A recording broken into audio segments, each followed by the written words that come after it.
اپنے گھر والوں کو اور امی کو میرے گھر حیدرآباد ضرور لے کے آئیے گا اور ان کو میری طرف سے سلام کہیے گا۔ ہاں، جس لڑکے کے لیے آپ اپنی بہن کا رشتہ دیکھنے آئے تھے، وہ لڑکا بہت ہی آوارہ مزاج ہے۔ میں نے اس کی خوب پہچان کروائی ہے۔ وہ بڑا عیاش اور آوارہ مزاج ہے، جوے اور شراب کی لت بھی ہے اسے۔ عاطف کو ایسا محسوس ہوا کہ نازنین اسے آئینہ دکھا رہی ہے۔ وہ رسمی انداز سے بولا، بہت شکریہ، آپ نے میری بہن کو بڑی تباہی سے بچا لیا۔ پھر وہ بلڈنگ سے باہر نکل آئے۔ ایک ٹیکسی کر کے وہ دونوں اس میں سوار ہو گئے۔ راستے میں اس نے نازنین کا چہرہ دیکھا۔ اس کے چہرے پر چھائی ہوئی افسردگی سے اس نے محسوس کیا کہ نازنین کو اب بھی پچھتاوا سا ہو رہا ہے۔ بس سٹاپ پہنچ کر نازنین نے اسے بیٹھے رہنے کا اشارہ کیا اور وہ اترنے سے پہلے بولی، آپ دل چھوٹا نہ کریں، ناکامی ہی کامیابی کی طرف لے جاتی ہے۔ میں حیدرآباد پہنچ کر ایک دن بھی چین سے نہیں بیٹھوں گی۔ ثنا کی تلاش میں زمین آسمان ایک کر دوں گی۔ اگر آپ کو ابو نظر آ جائیں تو مجھے فوراً اطلاع دیں۔ خدا حافظ، اس نے بڑی اپنائیت سے کہا۔ انشاءاللہ کسی دن گھر والوں کو ساتھ لے کر حیدرآباد آؤں گا۔ عاطف اس وقت تک ٹیکسی میں بیٹھا اسے دیکھتا رہا جب تک بس میں سوار نہیں ہو گئی۔ عاطف گھر پہنچا تو گھر والے بڑی بے چینی سے اس کا انتظار کر رہے تھے۔ زیب النساء اسے دیکھ کر بولی، تم کل سارا دن اور ساری رات کہاں غائب رہے تھے؟ شادی میں بھی نہیں آئے۔ عاطف نے شروع سے لے کر آخر تک کی ساری کہانی منوان سنا دی۔ کہانی سن کر نجمہ سب سے پہلے بولی، ہائے اللہ، نازنین باجی آئی تھی؟ بھائی جان آپ سے اتنا بھی نہیں ہوا کہ ٹیکسی کا رخ گلشن اقبال کی طرف موڑ دیں؟ ہم انہیں دیکھ لیتے، مل لیتے۔ جب سے سنا ہے کہ وہ بھابھی کی ہم شکل ہے، انہیں دیکھنے کا بہت دل چاہتا ہے۔ سارا دن تو ثنا اور اس کے خبیث باپ کی تلاش میں نکل گیا۔ کل آنا بہت مشکل تھا، لمحہ لمحہ قیمتی لگ رہا تھا۔ عاطف نے اب دفتر جانا شروع کر دیا تھا کیونکہ اس کے کام کا بھی بہت حرج ہو رہا تھا۔ عاطف کا دفتر جانا بے حد ضروری تھا۔ وہ جلدی سے نہا کر اور تیار ہو کر دفتر پہنچا۔ دفتر پہنچ کر وہ اپنے کام اور فائلوں میں اس قدر الجھا ہوا تھا کہ اسے نازنین اور کل واقعہ کے بارے میں سوچنے اور سر کھجانے کی فرصت بھی نہیں ملی تھی۔ وہ دوپہر کے وقت اپنے کام سے فارغ ہوا تو اس کا جی سگریٹ پینے کو چاہ رہا تھا۔ اس نے کچھ دنوں سے سگریٹ پینا تقریباً بند کر دیا تھا۔ رات کا منظر اس کی نظروں کے سامنے سے اب گھوم رہا تھا۔ وہ آنکھیں پسارے وہ سگریٹ کے کش لیتا اور کل کے واقعے کا منظر اس کی نظروں میں گھوم رہا تھا۔ وہ منظر بار بار اس کی نظروں کے سامنے لہرا رہا تھا جو نازنین کے سونے کا تھا۔ اس کا توبہ شکن سراپا، ساڑی کا بکھرا ہوا پلو، گہری سانسوں کے زیرو بم اور زاویہ جس نے منظر کو ہیجان خیز بنا دیا تھا۔ وہ منظر اس کے دل میں چٹکیاں لے رہا تھا کہ اس کے دفتر کے ساتھی نذیر نے آ کر اس کے خواب کا شیرازہ بکھیر دیا۔ صبح صبح سعید صاحب آئے تھے اور تمہارا پوچھ رہے تھے شاید کل پھر آ جائیں۔ سعید صاحب کے ذکر پر اسے اچانک یاد آیا کہ سعید صاحب پچھلی ملاقات میں اسے ایک لفافہ دے گئے تھے۔ اس لفافے میں ایک لڑکی کی 2 تصویریں تھیں جس کے لیے سعید صاحب نے اس کا رشتہ لگانا چاہتے تھے۔ اسے یاد آیا کہ اس نے وہ لفافہ میز کی دراز میں رکھا تھا۔ اس نے فوراً ہی میز کی دراز میں تلاش کر کے وہ لفافہ باہر نکالا۔ اس نے بڑے اطمینان سے لفافہ چاک کیا۔ اس نے سوچا تصویریں دیکھ لینے میں کیا حرج ہے، پھر سعید صاحب کو ٹالنا بھی تو تھا۔ اس نے لفافے میں سے ایک چٹ اور 2 تصویریں برآمد ہوئیں۔ اس چٹ پر لکھا ہوا تھا۔ اس نے چٹ پڑھنے سے پہلے تصویریں دیکھیں۔ دوسرے ہی لمحے اس کے ہاتھوں میں جیسے بجلی سی کوند گئی ہو۔ اس کی آنکھیں دھندلا گئیں۔ اس کے ہاتھ سے تصویریں چھوٹ کر گرتے گرتے بچیں۔ اس پر سکتہ سا چھا گیا تھا۔ دونوں تصویریں ثنا کی تھیں۔ وہ دونوں تصویریں مختلف پوز کی تھیں۔ پہلی تصویر جو پوسٹ کارڈ سائز کی تھی، اس تصویر میں ثنا اپنے مخصوص سفید لباس میں ملبوس کھڑی مسکرا رہی تھی، جبکہ دوسری تصویر میں اس کا چہرہ بہت قریب سے تھا۔ یہ تصویر کسی کوٹھی کے لان میں کھینچی ہوئی تھی۔ اس تصویر میں ثنا کا چہرہ اور آنکھیں موتیوں کی چمک کی طرح دمک رہی تھیں۔ عاطف کے کان سائیں سائیں کر رہے تھے اور آنکھوں کے سامنے چھائی دھند جیسے اور گہری ہو گئی ہو۔ وہ کتنی ہی دیر تک سکتے کے عالم میں بیٹھا رہا۔ اس کے دماغ کی گلیوں میں بڑے زور کی آندھی چل رہی تھی۔ وہ لمحوں بعد اس کیفیت سے نکل کر چونکا، ان دونوں تصویروں پر دوبارہ نظر ڈالی اور چٹ کو پڑھا۔ چٹ پر لکھا ہوا تھا: میرے سرتاج، میں 24 تاریخ بروز جمعہ کو آپ کی کنیز اور آپ کی جان وفا بن کے آپ کی منتظر رہوں گی، سپہر سے رات 8 بجے تک آنکھیں فرش راہ کیے رہوں گی۔ اگر آپ اس روز مقررہ وقت کے اندر نہیں پہنچے تو میں یہ سمجھنے پر مجبور ہو جاؤں گی کہ آپ مجھ سے اس دن کے واقعے کے باعث نفرت کرنے لگے ہیں، اپنے دل سے نکال دیا ہے مجھے۔ آپ ملیں گے تو آپ کو بتاؤں گی کہ آپ کے ساتھ یہ سب کچھ کس لیے کیا گیا تھا۔ اگر آپ نہیں آئے تو میرے دل کو جو شدید صدمہ اور دکھ پہنچے گا، اس کا اندازہ آپ کبھی نہیں کر سکیں گے، اور پھر معلوم نہیں کہ پھر آپ سے کب مل سکوں اور کب آپ سے ملنا نصیب ہوگا۔ اس لیے کہ جب دل ٹوٹ جائے، قدموں میں جگہ نہ ملے، تو میں اپنی سوراخوں والی پھٹی ہوئی جھولی لیے کیا کروں گی؟ کس امید، کس آس اور کس توقع پر آپ کے در پر آؤں؟ بس ساری زندگی آپ کا نام لے کر راہیں بھرتی اور جیتی رہوں گی، اپنی ہی ذات، اپنی ہی اذیت کی آگ میں جلتی رہوں گی۔ آپ کی، صرف آپ کی ثنا عاطف۔ ثنا کے نام کے نیچے جو پتہ لکھا تھا وہ اسی فلیٹ کا تھا جہاں وہ نازنین کے ساتھ تلاش بسیار کے بعد پہنچا تھا۔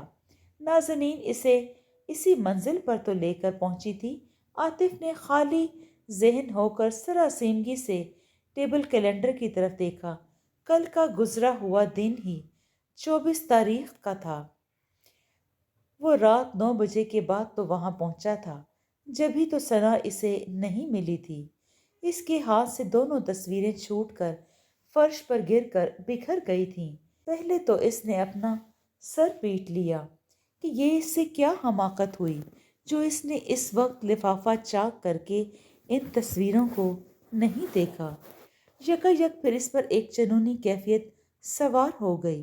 اس نے غصے میں آ کر میز پر 2-3 مکے مارے تو فائلیں اور کاغذ اچھل کر فرش پر گر پڑے اور بکھر گئے۔ اتفاق سے اس وقت کمرے میں کوئی نہیں تھا۔ اگر اس کی جنونی کیفیت کو کوئی دیکھتا تو اسے پاگل سمجھ کر فوراً ہاسپٹل لے جاتا۔ اس کا دل چاہ رہا تھا وہ اپنی کرسی اٹھا کر کمرے کی کھڑکیوں پر دے مارے اور اس کھڑکیوں کے شفاف شیشوں کو توڑ کر چکنا چور کر دے۔ دفتر کا سارا سامان اٹھا کر کھڑکی کی راہ سڑک پر پھینک دے اور آخر میں خود بھی کھڑکی سے نیچے کود کر خودکشی کر لے۔ اس اذیت ناک سسکتی زندگی سے تو موت بہتر ہے جو ابدی سکون بخشتی ہے۔ اس کے دماغ میں جو بھوچال آیا ہوا تھا اس پر پوری طرح قابو پا کر سنبھلنے کی کوشش کر رہا تھا۔ اس نے کمرے کے باہر راہداری میں اس کے دفتر کے ساتھیوں کی باتیں کرنے کی آوازیں سنی۔ وہ کسی بات پر کہکے لگاتے اور گپے ہانکتے ہوئے چلے آ رہے تھے۔ اس نے جلدی سے فرش سے جھک کر ثنا کی دونوں تصویریں اٹھائیں، انہیں دراز میں رکھ دیا اور پھر اس نے جلدی سے میز کی دراز مقفل کر دی۔ اس کام سے فارغ ہو کر پھر فائلیں اٹھائیں اور سب میز پر رکھیں۔ اس کے سینے میں سانسوں کا جو طوفان بھرا ہوا تھا اسے قابو پانا بہت دشوار ہو رہا تھا۔ اسے اپنا سینہ شک ہوتا محسوس ہو رہا تھا۔ اس کے ساتھ والی میز سے امجد اٹھ کر اس کے پاس آیا۔ اس نے اپنا ایک ہاتھ عاطف کے کندھے پر اور دوسرا ہاتھ میز پر رکھا، پھر وہ اس پر جھک گیا۔ اس نے ہمدردانہ لہجے میں سرگوشی کی، سائیں، خیریت تو ہے نا؟ تم بہت پریشان دکھائی دے رہے ہو۔ خیریت ہی خیریت ہے۔ عاطف نے سر اٹھا کر اسے دیکھا اور زبردستی مسکرایا، پھر مسکرا کے اپنے کام میں مصروف ہو گیا۔ نہیں، تم جھوٹ بول رہے ہو، اپنی پریشانی چھپا رہے ہو۔ بتاؤ کیا بات ہے؟ امجد نے بڑی اپنائیت سے پوچھا۔ میں تمہاری مدد کر سکتا ہوں۔ مجھے جھوٹ بول کر کیا کرنا ہے؟ کوئی پریشانی نہیں، ہوتی تو ضرور بتا دیتا۔